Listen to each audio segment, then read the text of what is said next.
I am resident of Collinwood for YouTube. Joel Sains, that is Patrick, my buddy Patrick McCray, that is my buddy Alan Gallant. We are here to review Spider-Noir Episode 1, starring Nicolas Cage. Guys, what did you think of the overall first episode of this, Alan? I watched the black and white. I didn't watch the semi-lurid color. Because you're not a commie. That's right. So yeah, it was great. I thought it's obviously it's a lead up. It's a build up. It's a build up. It's a build up and an introduction kind of thing. This first event, if you will, this first episode. I thought the mood was right. I think that, as I told you before we began recording, I think that Nick Cage is in one of his better, moments here, as he goes through different cycles where he goes from soup to nuts to bad to worse to good, that kind of thing, as we've seen watching the remake of The Wicker Man. But this is nice. Is that more super nuts? That's more nuts. I think it's kind of a vichyssoise. Well, it might be, but whatever it is, you have to pick your teeth afterwards. But anyway, it's nuts in something. Maybe it's not vichyssoise. But anyway, yeah, I thought this was kind of a smooth move for him, and an interesting beginning, introducing some familiar characters and some unfamiliar characters. So, yeah. Patrick, what did you think of the first episode? I thought it was great. I thought it was a delight. It was a zesty romp. I had a good time. I think it's beautiful visually. I think it's very confident in terms of its writing. It is period appropriate in this sense that one of the in how it disappointed me.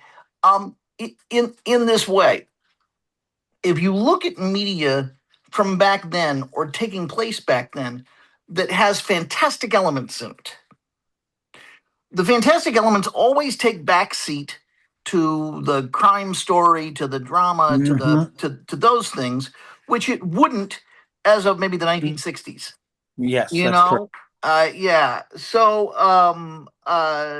that's a thing, and that always kind of disappoints me because I tune into these things hoping for Sky Captain. Oh, I like Sky Captain. Yeah. Where you have a fantastic story taking place in this kind of environment. Right. Instead, it's this kind of environment that's barely tolerating these larger elements. And a lot of people like that. I don't dislike it. I would prefer Sky Captain. It's very much an element of noir rather than the fantasy of that period, yes. Which is something a little bit different. So, I will take it as advertised, but I understand what you're saying. I get this is the kind of thing where it reminds me of a lot of TV entertainment and even some movie entertainment back in the 70s when you would tune in, like an episode of The Incredible Hulk or something like that. You would tune in hoping that what you had seen in the ads the Hulk is what you would get. That's right. And instead you get, David Banner weeping into his you get Stephanie Powers as a nun or something like that. Yeah. It's advice given and like low stakes crime and somebody's cheating at pool or who knows. There's a logging there's a logging business that's gone wrong. Banner in the crotch with a pool cue and he goes Hulk. Yeah, that's exactly by accident. That I think a really funny episode of that show. And God, why didn't they do very funny episodes of that show? That time was very risk averse. And they should have had Banner meet the Three Stooges. He would have been hulking out. Not necessarily that, although it'd be great. But just an episode where it's completely innocent. It's just like one kind of accidental mishap that we all face here and there. Yeah. Getting hit in the crotch with a pool cue happens to me on a weekly basis. That's right. So says Harlan Ellison, right? And these trigger him as the Hulk. But the Hulk shows up and there's no one to fight him. It's just people cowering or running. and the Hulk's just going, oh, and he just runs away. and finds the pool cue and me no Snaps like it in pool half. cue. Yeah. Okay, I guess I'm done. And then it takes him a while to like turn back into Banner. And so what's he doing? I mean, what does a bored He Hulk goes do? goes to a bar. He goes to a bar and plays foosball. Yeah. He wants he's doing this to playing foosball. And gets loaded on chartreuse, of course. Air hockey, yeah. Hulk want Poos Cafe, and the bartender's, oh man, that's gonna take forever. Okay, Hulk, you No get problem. the Poos Cafe, get me the spoon. Yeah, it's on the house. Don't destroy the house. Hey, is a Mars probe landed here lately? I can go fight that instead of Steve Austin. Yeah. Have you seen have you seen Ted Cassidy? Is Ted Cassidy around to fight him? Yes. As he was a bartender in a light beer commercial. Ted Cassidy. Ted Cassidy? Yes. I bet he was. Yep. He just shows up. He shows up. The main person is like Bob Uecker or somebody, and he shows up at the end of it going, coming up, Shorty, and just like towering over everybody. Beautiful voice, Ted Cassidy. Yeah. Beautiful voice. Really nice. Talented man. Good hand. So Spider-Noir. So Spider-Noir, yeah. So three. yeah, it was fun. I like it really does, as the series goes on, spoiler alert, it does some interesting stuff with race. But not too much of it, because at the get-go you think, oh, this is a kind of race-free, or not race-free, but racial judgment-free universe. But why would it be? It's set in the late 30s, early 40s. Sort of, but not. Yeah. So because it's not back in the beginning part of the Marvel universe. It's clearly it's its own animal, obviously, in terms. Although I assume that this is a parallel universe version of Uncle Ben. Something. Ben Reilly was Uncle Ben's name. Yeah. And the ages work out. I did the ages in my head, and if Ben is 75 in 1963, which makes sense. Yeah. Then if you reel it back, he's about 45 here. Right. Yep. But I like the idea that we've started to see, we're getting hints of these people that have extraordinary powers or talents. Yeah. In particular, the Sandman, which was a nice reveal. This thug turns into the Sandman, and has a connection to our chanteuse friend. So there's stuff cooking, no doubt about it. And I love his secretary. She is hilarious. Oh, she's fantastic. Hilarious. I thought she was the incredibly untalented character on last season of Curb Your Enthusiasm, or the second last season of Curb Your Enthusiasm. She wasn't. No. But boy, she liked that actress a lot. Yeah. She's her character is perfect for that era too. It's just like, oh yeah, the witty repartee and all of that sort of thing, which of course our Gumshoe also is blessed with or cursed with. It's interesting in noir, which city wins, because I feel like you have four cities all vying for the most noiriest city in our minds. Obviously New York City, New York, Chicago, and Los San Angeles, Francisco. and San Francisco. Yeah. So which for you guys is the noiriest? Los Angeles. I would tend to agree. Yeah. Why? The reputation of the police force is really bad there. Yeah. Especially in that era, but Yeah. There's the Hollywood glamour as opposed to the Fifth Street wino.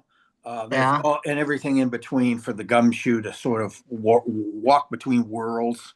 I mean, there's some of that in New York too, but it's not Broadway glamour. Yeah, it's not the same thing. It's very different. I think it's that arid wilderness right on the outskirts. Is the ability to also have the beach, to also have the constant heat, to have those things just somehow strikes me as quintessentially film noir. Yeah, a lot of the films, of course, were shot in Los Angeles too, and the actual film noir stuff. So you got a bunch of that. Chicago's good though, and New York's good. San Chicago, you got Francisco, the mob. yeah, in San Francisco, we've had a couple good ones there as well. Was that Spade and Archer? Were they in San Francisco? Mm, Or don't remember. I got to look back again at that. Mm. That's because I think maybe yes. Yeah. Yeah, I think maybe yes. But also, yeah, there was another bogey movie that took place in San Francisco, Dark Passage. Okay. Yeah, Spade and Archer were in San Francisco. yeah. Ah, so Right. all right. Okay, I wasn't absolutely sure. I was like fogging out a little bit there, but yeah, cool. Because the Maltese Falcon, they take the name off the door, and you can see. Yeah. You're supposed to be able to see the Golden Gate Bridge as well. Right. That's in the So far, background. this city seems to be more like it seems to be New York. Yeah, I think there's some vague references in Spider-Noir. There's Definitely. I think it very much and is a New lot more buildings for him to like swing off of, when the time comes, than there isn't a place like San Francisco or LA. LA's spread out a lot more. Be hard to swing between Boise buildings. Yeah, Boise. Crash. I got one building. It's only one story. Yeah. Okay. But it's interesting. You only see him use his powers a couple of brief times. He hasn't really gotten into the mask yet because he's trying not to use them. Apparently, Yeah. he's disappointed in having to have that responsibility. So he is, of course, the reluctant hero, which is always a good formula to go with. And with feet of clay and incredibly flawed, and also tired and worn out, and Yeah. until he marshals, his reserves of, his powers. But otherwise, he's just terribly, burnt out.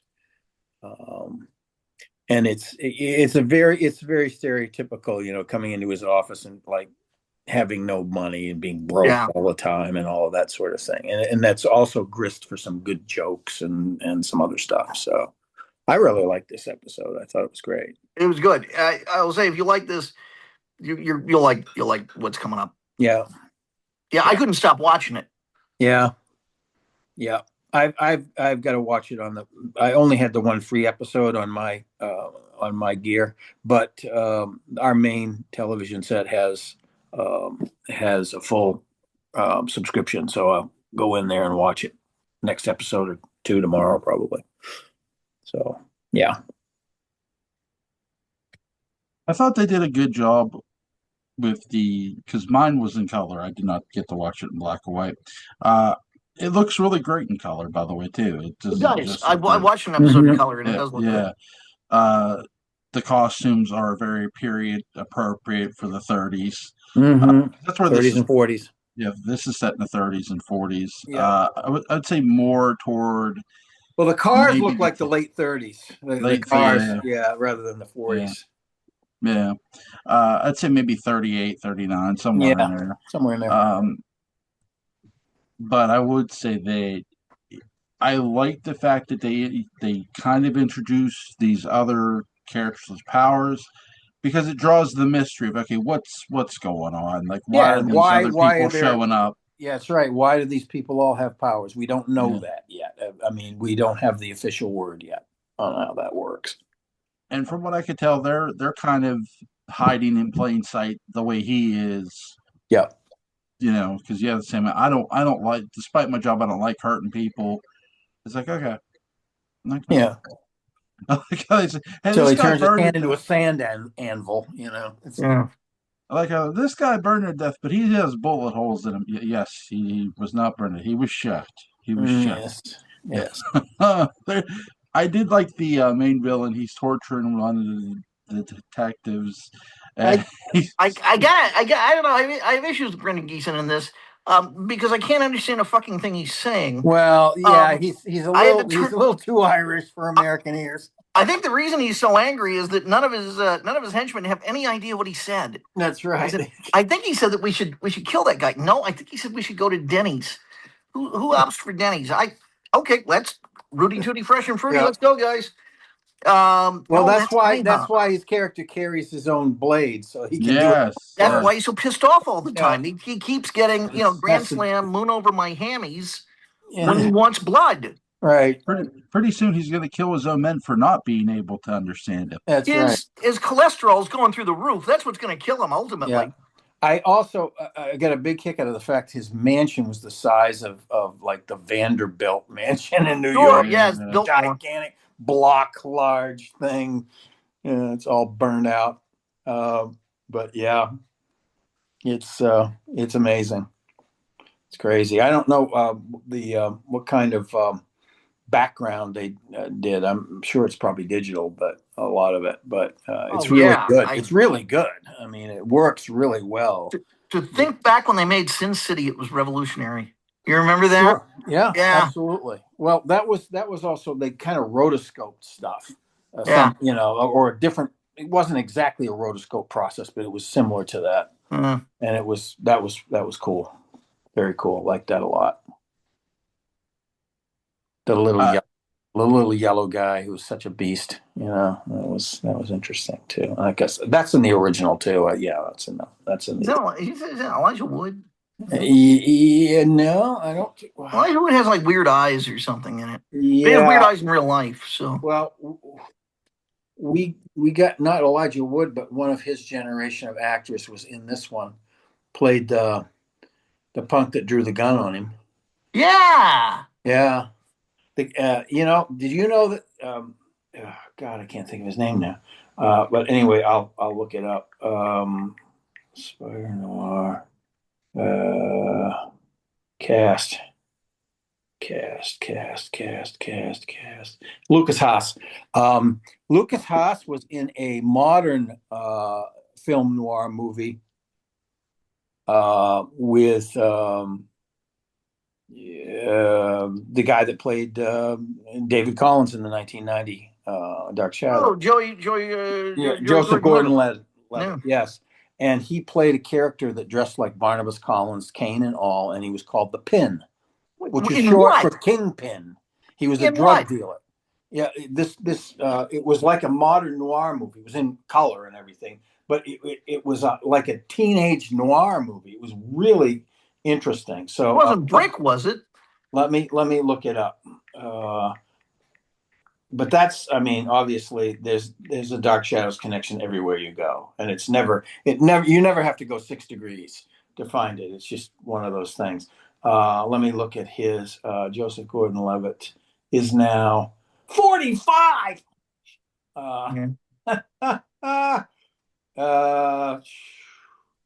It's hard to believe, but let's see, Mysterious Skin. No, Brick. The name of the movie is Brick. That's what I said. Yeah, you did. That's right. You did. It's confirming a neo-noir mystery thriller. And it's a great movie. It was. I find it's kind of disturbing in ways, but it's also very noirish.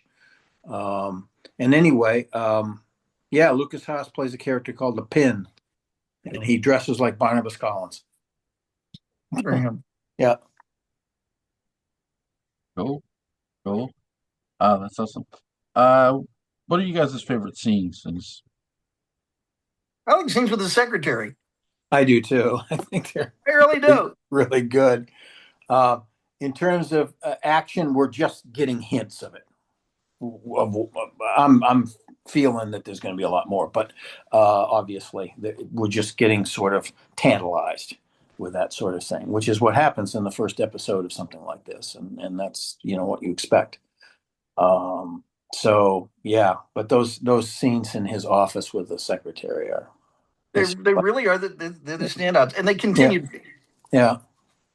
And that's not damning the faint. That's not putting down the rest of the series or any of that. Their series terrific. Yeah. But there really is. I could if you take any of the other good types of scenes in this, except maybe scenes with the kid. I like the kid a lot.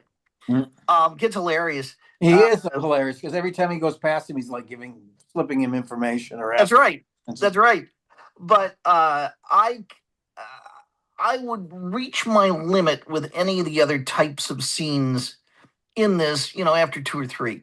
Mhm. However, I could watch 49 minutes of him and the secretary bickering and bantering and Yeah. Seinfelding their way through. Right. I'd happily watch that. Yeah. Yep. I agree. In between shots of Rotgut down at the bar where he keeps getting into trouble. That's right. You know who they should get for the club owner if they do go back to the club? They should get Larry David. Just It'd be wonderful. for the Larry hell of David it. belongs in a film noir universe. What do He you keep does. coming into my bar for? He keeps breaking up, and you never pay your bill. It's just... Right. That's right. Absolutely. So tomorrow we're doing Lincoln, I think, if I'm not mistaken. Yeah. Yep. Okay. Yep. Call us Walt Whitman because we're doing Lincoln. Yeah. Ooh. See, now I remember his lovely wife. Yeah, I know we're doing with Walter. I know we're doing the one with Daniel Day-Lewis, but I remember like teachers recording, having to record the one with David Selby on it on TV. The Flatboatman, the one where he's young. Yeah, Lincoln. to show in schools. Yes, that's where I watched it. Was in school. It's a TV special. I think Sam Waterston had one. Yes, he did. There's so many. I mean, you can also go back to, Raymond Massey's portrayal of Lincoln, which was considered the ultimate portrayal of its time. Everett Horton, of course. Yes. So, I just think that Lewis's Lincoln has really set the bar really high in terms of his vocality, in terms of his posture, in terms of his ability to inhabit the character in ways that it hasn't been done before, and it's more fully human than probably almost any other portrayal. In other words, it's not legend, brought to life kind of thing, which some of the portrayals kind of lean towards that. Now Selby's was, because he was playing young Lincoln, was more human as well, I thought. So, but this is the great man at his zenith just before the assassination, and he's extremely human in this movie. I think you'll have you both seen it, or you haven't seen it? I have not. I think you'll enjoy it. It's great. Absolutely. And Lucas Haas is in Lincoln too. He's everywhere. But this movie has an all-star cast. I think you'll enjoy everybody that's in this movie. It's quite amazing.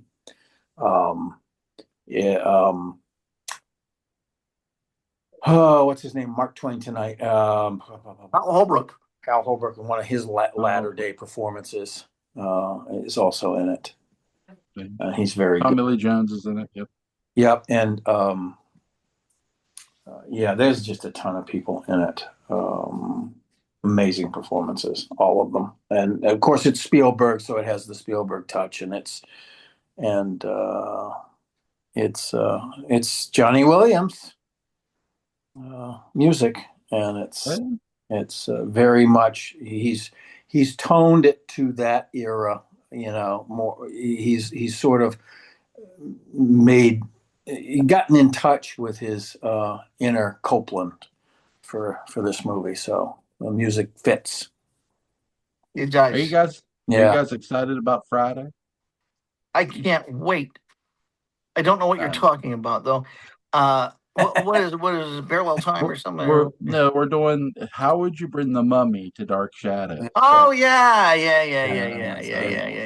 I guess Yeah, Brendan Fraser. Bring him in. That's right. No problem. That's right. And Brendan Fraser as the whale mummy. Oh no! Oh, and The Rock is the Scorpion. That's some very empty canopic jars. They didn't quite get around to them. That's right. Oh my god! Canopic tubs. Now, canopic tubs with popcorn labels on them. Did you know who was wanting to do a mummy movie in the 90s? Was Wes Craven, but he never did one. Yeah. Well, I could see him doing one of those. Absolutely. Yeah. So Okay. is there anything you guys want to add about Spider-Noir? Yeah, I think it's going to be fun to explore some of these episodes a little bit later on. Yeah. Yeah.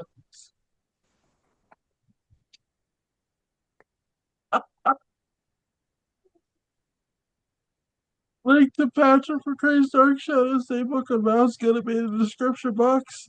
Link to Alec Gallant's YouTube channel Collins Port After Dark is gonna be in the description box. I'm gonna hang up and go straight to hell.